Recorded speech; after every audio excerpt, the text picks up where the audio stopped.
Imagine isso. Você está em uma fila interminável. O sol escaldante do meio-dia reflete no asfalto e o suor escorre pela sua nuca. À sua frente, uma senhora carrega sacolas pesadas, enquanto uma criança chora ao longe. De repente, um homem, bem vestido, se aproxima do caixa. Sorri para o atendente. Troca algumas palavras rápidas e, como num passe de mágica, é atendido antes de todos. Ninguém reclama. Alguns até sorriem como se aquilo fosse a coisa mais natural do mundo. Você se pergunta, por que ele não esperou como todo mundo? Por que ninguém disse nada? E mais perturbador ainda, você se pega pensando, vou fazer o mesmo. Então, esse é o jeitinho brasileiro em ação. Um fenômeno tão presente na cultura que parece quase invisível como o ar que respiramos. Ele está presente nas pequenas transgressões do cotidiano: furar uma fila, estacionar em local proibido, dar uma canetada para resolver um problema burocrático. Mas também se manifesta em escalas maiores, na corrupção que desvia milhões, na impunidade que protege os poderosos, na normalização de práticas que em outras sociedades seriam impensáveis. O jeitinho é, ao mesmo tempo, uma solução criativa e uma transgressão moral. Ele resolve problemas imediatos, mas deixa cicatrizes profundas no tecido social. Antes de mergulharmos fundo nesse paradoxo intrigante, eu preciso fazer um pedido importante. Se você ainda não é inscrito no canal, clique no botão de inscrever-se e deixe seu like. Isso ajuda o YouTube a entender que nosso conteúdo é valioso, e assim ele é entregue para mais pessoas que, assim como você, buscam reflexões profundas e transformadoras. Agora, vamos ao que interessa. Aqui está o paradoxo que nos desafia. O jeitinho é uma força ou uma fraqueza? Ele nos torna mais adaptáveis, mais engenhosos, mais capazes de sobreviver em um mundo caótico, ou nos aprisiona em um ciclo de mediocridade, onde as regras são sempre flexíveis e a ética é negociável? Será que ele é um reflexo da nossa capacidade de resistência ou uma concessão à nossa própria preguiça moral? E mais importante, o que Nietzsche, o filósofo que desafiou as noções convencionais de certo e errado, teria a dizer sobre isso? Essa é a questão que vai nos guiar por essa jornada de reflexão. Então, se você está pronto para explorar os limites entre a esperteza e a integridade, continue comigo. E não se esqueça, inscreva-se, deixe seu like e compartilhe este vídeo para que mais pessoas possam se juntar a essa conversa. Vamos, juntos, desvendar esse paradoxo e descobrir o que ele revela sobre nós mesmos e sobre o mundo em que vivemos. Friedrich Nietzsche, o pensador que declarou a morte de Deus e desafiou a humanidade a criar seus próprios valores, poderia nos oferecer uma perspectiva única sobre o jeitinho. Para ele, a moralidade não é um conjunto de regras universais, mas uma construção humana, moldada por necessidades históricas e psicológicas. Em Além do Bem e do Mal, Nietzsche argumenta que o que chamamos de bem e mal são, na verdade, expressões de vontade de poder, a força que impulsiona todos os seres humanos a buscar domínio, controle e autossuperação. Sob essa ótica, o jeitinho poderia ser visto como uma manifestação dessa vontade de poder, uma maneira de contornar obstáculos, de afirmar a própria individualidade em um sistema que muitas vezes parece opressivo e injusto. Mas Nietzsche também nos alerta sobre os perigos da moralidade do rebanho, a tendência de seguir cegamente as normas sociais, sem questionar se elas servem aos nossos interesses mais profundos. O jeitinho, nesse sentido, pode ser tanto uma forma de rebeldia quanto uma conformidade disfarçada. Ele nos permite desafiar as regras, mas muitas vezes o fazemos não para criar algo novo, mas simplesmente para nos beneficiarmos dentro do mesmo sistema que criticamos. É uma espécie de revolução conservadora. Mudamos as regras do jogo, mas o jogo em si permanece o mesmo. E então você se pergunta, o que isso significa para você? Quando você recorre ao jeitinho, está exercendo sua vontade de poder, afirmando sua individualidade? Ou está apenas se conformando a uma cultura que valoriza a esperteza mais do que a integridade? E mais profundamente, o que você perde quando escolhe o caminho mais fácil? Será que, ao contornar as regras, você também está contornando a oportunidade de se tornar quem realmente poderia ser? Essas perguntas não têm respostas fáceis, mas elas nos levam a um território fascinante e perturbador. O jeitinho brasileiro não é apenas uma prática social. É um espelho que reflete nossas contradições mais profundas. Ele nos desafia a confrontar quem somos e quem queremos ser.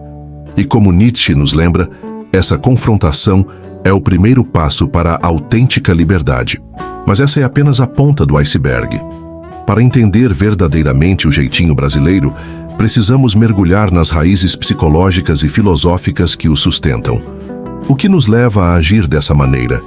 Quais são as forças ocultas que moldam nosso comportamento? E mais importante, como podemos transcender essa armadilha invisível? A resposta está nas profundezas da mente humana, e é lá que vamos nos aventurar a seguir. Para entender o jeitinho brasileiro, precisamos ir além da superfície. Precisamos cavar fundo nas camadas psicológicas e filosóficas que o sustentam. Por quê? Em um momento de crise ou oportunidade, tantos de nós recorremos a essa prática. O que ela revela sobre nossa relação com as regras, com a autoridade e, principalmente, conosco mesmos. Comecemos com a psicologia. Carl Jung, o renomado psiquiatra suíço, nos oferece uma pista crucial. Ele falava sobre a sombra, aquela parte de nós mesmos que rejeitamos, negamos ou escondemos. A sombra é composta por nossos impulsos mais primitivos, nossos desejos não confessados, nossas falhas morais.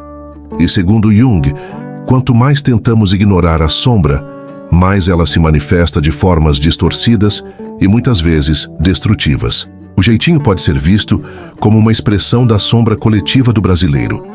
É a nossa maneira de lidar com a frustração, com a impotência diante de um sistema que muitas vezes parece injusto e opressor. Em vez de confrontar o sistema, diretamente contornamos as regras, justificando nossas ações com a ideia de que todo mundo faz. Mas há algo mais profundo em jogo aqui. Arthur Schopenhauer, o filósofo alemão conhecido por seu pessimismo existencial, argumentava que o ser humano é movido por uma vontade cega e insaciável, uma força que nos impulsiona a buscar satisfação, mas que nunca pode ser completamente saciada. Sob essa ótica, o jeitinho pode ser entendido como uma tentativa de satisfazer essa vontade de maneira imediata e pragmática. Ele nos dá a ilusão de controle, a sensação de que podemos moldar o mundo ao nosso redor para atender às nossas necessidades. Mas como Schopenhauer nos alerta, essa satisfação é sempre temporária. A cada jeitinho bem-sucedido, surge uma nova necessidade, um novo obstáculo a ser contornado. E então entramos no território de Nietzsche. Para ele, a moralidade não é algo dado, mas algo criado. Em Genealogia da Moral, Nietzsche traça a origem dos conceitos de bem e mal até as relações de poder. O que chamamos de bem é, na verdade, o que serve aos interesses dos poderosos. O que chamamos de mal é o que ameaça esses interesses. O jeitinho, nesse sentido, pode ser visto como uma forma de resistência à moralidade imposta. Ele desafia as regras do jogo, afirmando a autonomia do indivíduo diante de um sistema que, muitas vezes, parece opressivo. Mas Nietzsche também nos alerta sobre os perigos dessa resistência. Quando desafiamos as regras sem propor uma alternativa, corremos o risco de nos tornar prisioneiros da nossa própria rebeldia. O jeitinho, em vez de nos libertar, pode nos prender em um ciclo de mediocridade, onde as regras são sempre flexíveis e a ética é negociável. Ele nos permite sobreviver, mas não nos ajuda a florescer. E aqui chegamos a uma questão crucial. O jeitinho é uma resposta a um sistema falho ou uma perpetuação desse sistema. Em outras palavras, ele é uma solução ou parte do problema? Para responder a essa pergunta, precisamos olhar para as forças sociais que moldam o jeitinho. Vivemos em uma sociedade marcada por desigualdades profundas, onde o acesso a recursos e oportunidades é frequentemente determinado por conexões pessoais e não por mérito. Nesse contexto, o jeitinho pode ser visto como uma estratégia de sobrevivência, uma maneira de nivelar o campo de jogo em um sistema que já é desigual. Mas há um preço a ser pago. Quando recorremos ao jeitinho, reforçamos a ideia de que as regras são flexíveis, de que a ética é negociável. E ao fazer isso, contribuímos para a erosão da confiança social. Se ninguém segue as regras, por que eu deveria seguir? Se todo mundo recorre ao jeitinho, por que eu não faria o mesmo? Esse ciclo de desconfiança e transgressão é uma das razões pelas quais o jeitinho, apesar de sua aparente utilidade, pode ser tão prejudicial em longo prazo. E então você se pergunta: o que fazer? Como escapar dessa armadilha? A resposta não é simples, mas começa com uma mudança de perspectiva. Precisamos parar de ver o jeitinho como uma solução e começar a vê-lo como um sintoma. Um sintoma de um sistema que precisa ser transformado. E mais importante, precisamos parar de nos enganar. Quando recorremos ao jeitinho, não estamos apenas contornando as regras, estamos contornando a oportunidade de nos tornarmos quem realmente poderíamos ser. Mas essa transformação não acontece da noite para o dia. Ela exige coragem, autoconhecimento e, acima de tudo, uma vontade de enfrentar as contradições que nos definem. E é aqui que entramos no território das consequências invisíveis, aquelas que moldam silenciosamente nossas vidas e nossa sociedade. O que acontece quando o jeitinho se torna a norma? Como ele afeta nossa percepção de nós mesmos e dos outros? E mais importante, como podemos escapar dessa armadilha invisível? Essas são as perguntas que exploraremos a seguir. O jeitinho brasileiro não é apenas uma prática isolada. É um fenômeno que molda silenciosamente a maneira como vemos o mundo, como nos relacionamos com os outros e, principalmente, como nos vemos a nós mesmos. Ele opera como um vírus cultural, infiltrando-se em nossas decisões, nossas expectativas e até mesmo em nossa identidade. Mas quais são as consequências invisíveis dessa prática aparentemente inofensiva? Como ela afeta nossa psique, nossa sociedade e nosso futuro coletivo? Vamos começar com o indivíduo. Jean-Paul Sartre, o filósofo existencialista, afirmava que o inferno são os outros. Mas em um mundo onde o jeitinho é a norma, o inferno pode muito bem ser nós mesmos. Quando recorremos ao jeitinho, estamos fazendo uma troca. Trocamos a integridade pela conveniência, a ética pela eficiência. E a cada vez que fazemos essa troca, estamos reforçando uma narrativa interna de que as regras não importam, de que o certo e o errado são relativos. Isso pode parecer libertador à primeira vista, mas, como Sartre nos lembra, somos condenados à liberdade. E com essa liberdade vem a responsabilidade de escolher quem queremos ser. O problema é que, ao contornar as regras, estamos também contornando a oportunidade de construir uma identidade sólida e coerente. Viktor Frankl, o psiquiatra austríaco que sobreviveu aos campos de concentração nazistas, argumentava que o sentido da vida é encontrado na luta por algo maior do que nós mesmos. Mas, quando recorremos ao jeitinho, estamos priorizando o imediato em detrimento do significativo. Estamos escolhendo o caminho mais fácil, mas também o mais vazio. E, com o tempo, essa escolha pode levar a uma sensação de vazio existencial. Uma pergunta persistente: quem eu sou, realmente? Agora, vamos ampliar o foco para a sociedade. Aldous Huxley, em seu clássico Admirável Mundo Novo, descreve uma sociedade onde a felicidade é alcançada através da conformidade e da distração. O jeitinho, em muitos aspectos, é uma forma de conformidade disfarçada de rebeldia. Ele nos permite sentir que estamos jogando o jogo sem realmente desafiar as regras do jogo. E ao fazer isso, contribuímos para a manutenção de um sistema que, em última análise, nos oprime. Mas há algo ainda mais insidioso em jogo. O jeitinho mina a confiança social, um dos pilares fundamentais de qualquer sociedade funcional. Quando as regras são flexíveis, quando a ética é negociável, a confiança se dissolve. E sem confiança, não há cooperação, não há solidariedade, não há progresso. Vivemos em um estado de constante desconfiança, onde cada um cuida de si e o bem comum é sacrificado em nome do interesse individual. E então chegamos ao aspecto neurológico. Estudos recentes em neurociência mostram que nosso cérebro é altamente adaptável, mas também altamente influenciável. Quando nos acostumamos a contornar as regras, estamos reforçando padrões neurais que priorizam o imediato em detrimento do significativo. Estamos, em essência, treinando nosso cérebro para ser mais impulsivo, mais egocêntrico, menos capaz de pensar a longo prazo. E como qualquer hábito, isso se torna cada vez mais difícil de quebrar com o tempo. Mas as consequências do jeitinho não param por aí. Ele também tem um impacto profundo em nossa percepção da justiça e da meritocracia. Quando vemos alguém se beneficiar do jeitinho, seja furando uma fila ou obtendo um emprego através de conexões pessoais, nossa fé no sistema é abalada. Começamos a acreditar que o sucesso não é resultado de esforço e mérito, mas de esperteza e manipulação. E quando isso acontece, a motivação para seguir as regras, para trabalhar duro, para acreditar em um futuro melhor, desaparece. E então você se pergunta: como escapar dessa armadilha? Como recuperar a confiança, a integridade, o sentido de propósito que o jeitinho nos rouba? A resposta não é simples, mas começa com uma mudança radical de perspectiva. Precisamos parar de ver o jeitinho como uma solução e começar a vê-lo como um sintoma de um sistema que precisa ser transformado. E mais importante, precisamos parar de nos enganar.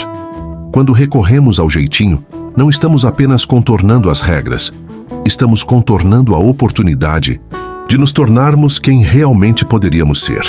Mas essa transformação não acontece da noite para o dia. Ela exige coragem, autoconhecimento e, acima de tudo, uma vontade de enfrentar as contradições que nos definem. E é aqui que entramos no território da rebeldia autêntica, aquela que não se contenta em contornar as regras, mas que busca transformá-las. Como podemos nos libertar do ciclo do jeitinho? Como podemos construir uma nova maneira de pensar, uma nova maneira de ser? Essas são as perguntas que exploraremos a seguir. A libertação do ciclo do jeitinho brasileiro não é uma jornada simples, mas é uma jornada necessária. Para nos libertarmos, precisamos primeiro entender que o jeitinho não é apenas uma prática social. É uma mentalidade, uma maneira de ver o mundo que nos aprisiona em um ciclo de conformidade disfarçada de rebeldia. A verdadeira rebeldia, aquela que Nietzsche tanto valorizava, não está em contornar as regras, mas em transcender as estruturas que nos limitam. Como então podemos iniciar essa transformação? O primeiro passo é o autoconhecimento. Carl Jung nos ensinou que a sombra, aquela parte de nós que rejeitamos ou escondemos, só pode ser integrada através da conscientização. Precisamos olhar para dentro e reconhecer as vezes em que recorremos ao jeitinho, não como uma falha moral, mas como uma oportunidade de crescimento. Por que fizemos aquilo?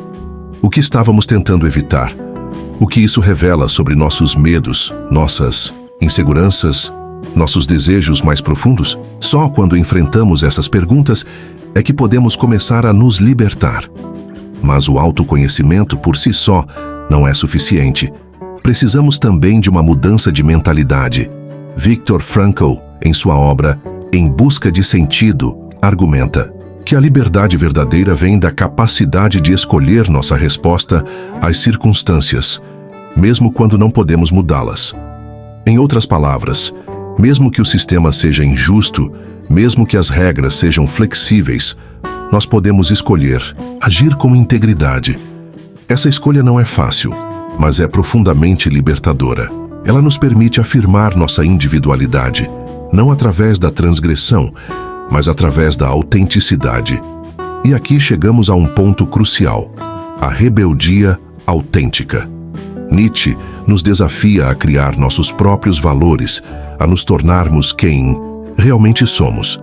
Mas isso exige coragem, a coragem de enfrentar a desaprovação social, a coragem de abraçar a incerteza, a coragem de viver de acordo com nossos princípios, mesmo quando isso é difícil.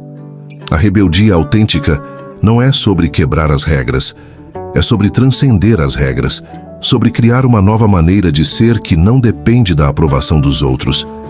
Mas como podemos colocar isso em prática? Como podemos, no dia a dia, resistir à tentação do jeitinho e escolher o caminho da integridade? Aqui estão algumas estratégias. Pare e reflita. Antes de recorrer ao jeitinho, pergunte-se: por que estou fazendo isso? O que estou tentando alcançar? Há outra maneira de resolver esse problema? Essa pausa reflexiva pode ser suficiente para que você perceba que há outras opções. Assuma a responsabilidade.